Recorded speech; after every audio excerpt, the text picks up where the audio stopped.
Assalamualaikum warahmatullahi wabarakatuh. Selamat datang di channel Tidak Nyata. Sebelum kita mulai, coba absen dulu dari kota mana saja nih siap dengar kisah kali ini? Tulis kota kalian di kolom komentar. Jangan lupa untuk like, subscribe, dan nyalakan lonceng notifikasi agar kalian tidak ketinggalan cerita seru lainnya. Siapkan nyali kalian. Mari kita mulai ceritanya. Kali ini kami akan membawakan sebuah kisah menyeramkan yang berjudul Harta yang Terkutuk. Sebelum kita mulai, jangan lupa tekan tombol like dan subscribe channel ini serta nyalakan lonceng notifikasinya agar tidak ketinggalan cerita-cerita menarik lainnya. Langsung saja kita masuk ke ceritanya.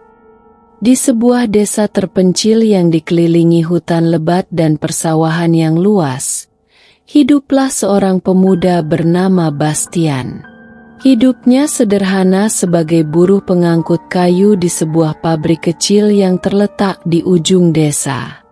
Setiap hari, ia bangun sebelum matahari terbit, membersihkan diri dengan air sumur yang dingin, dan berangkat ke pabrik dengan sepedanya yang sudah tua. Hari itu langit tampak gelap meskipun masih pagi. Awan tebal menggantung rendah, menahan hujan yang seolah siap turun kapan saja. Angin dingin menyelinap di antara pepohonan, menimbulkan suara gemerisik yang membuat bulu kuduk meremang. Jalan tanah yang dilewati Bastian terasa licin setelah diguyur hujan semalam. Saat pulang dari pabrik sore itu, Bastian melewati jalan setapak yang sepi. Di kanan kirinya hanya ada pepohonan besar yang menjulang tinggi, menutupi cahaya matahari yang semakin redup. Tiba-tiba matanya menangkap sesuatu yang bersinar di pinggir jalan. Sebuah dompet kulit hitam tergeletak di sana. Hati Bastian berdebar. Ia berhenti dan memandang sekeliling, memastikan tidak ada orang yang melihat. Dengan tangan gemetar, ia memungut dompet itu dan membukanya. Di dalamnya terdapat tumpukan uang yang terikat rapi. Jumlahnya pasti jutaan rupiah. Bastian menelan ludah. Hidupnya yang serba kekurangan membuat pikirannya bimbang. Ini rezeki nomplok atau jebakan, gumamnya. Tanpa berpikir panjang, ia memasukkan dompet itu ke dalam tas dan segera mengayuh sepedanya pulang. Angin bertiup lebih kencang, membuat dedaunan berterbangan. Suara gemerisik semakin nyaring, seolah ada sesuatu yang mengikutinya dari balik pepohonan. Setibanya di rumah, ibunya yang sudah tua menatapnya dengan penuh tanya. "Nak, dari mana saja? Kok wajahmu pucat begitu?" Bastian menggeleng. "Gak apa-apa, Bu. Capek aja." Ia masuk ke kamarnya dan mengunci pintu rapat-rapat. Dengan hati-hati, ia mengeluarkan dompet itu dari tasnya dan menatap uang yang ada di dalamnya. Namun saat ia memegang lembaran uang pertama, hawa dingin tiba-tiba menyelimuti ruangan. Lampu kamar berkedip-kedip, dan suara ketukan keras terdengar dari pintu depan. Bastian merasakan jantungnya berdegup kencang. Ia tidak berani membuka pintu. Ketukan itu semakin keras dan diiringi suara bisikan yang menyeramkan. Kembalikan uang itu." Ia gemetar. Ini pasti cuma halusinasi, pikirnya. Namun, suara itu semakin dekat hingga terdengar tepat di belakangnya. Dengan sekuat tenaga, Bastian berlari keluar kamar dan menemui ibunya. "Bu, ada sesuatu di rumah ini." Ibunya yang sedang memasak di dapur menatapnya heran. "Apa maksudmu, Nak?" Bastian tidak bisa menjelaskan. Ia hanya tahu bahwa ada sesuatu yang mengincarnya karena dompet itu. Malam itu, ia tidak bisa tidur. Suara langkah kaki dan bisikan terus terdengar di sekeliling rumah.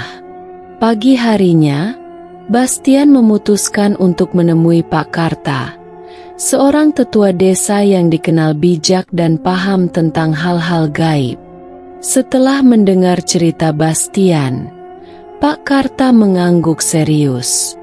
Dompet itu bukan dompet biasa.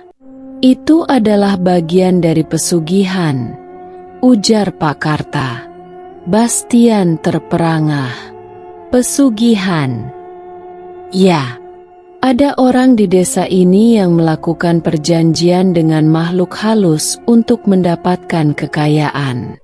Uang yang mereka dapatkan harus disebar agar manusia lain mengambilnya.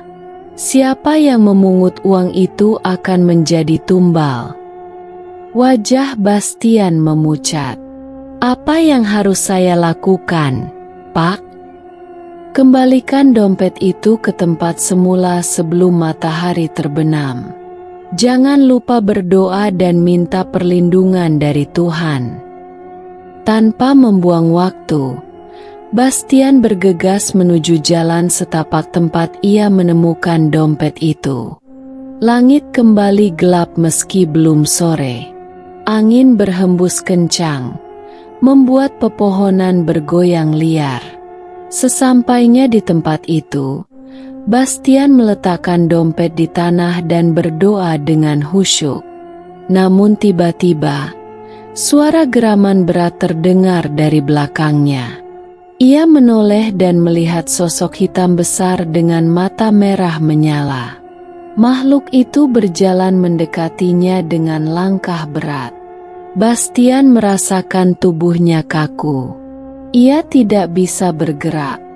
Namun dalam hati, ia terus berdoa, "Ya Tuhan, lindungi hamba MU ini." Makhluk itu mengeluarkan suara geraman yang memekakan telinga.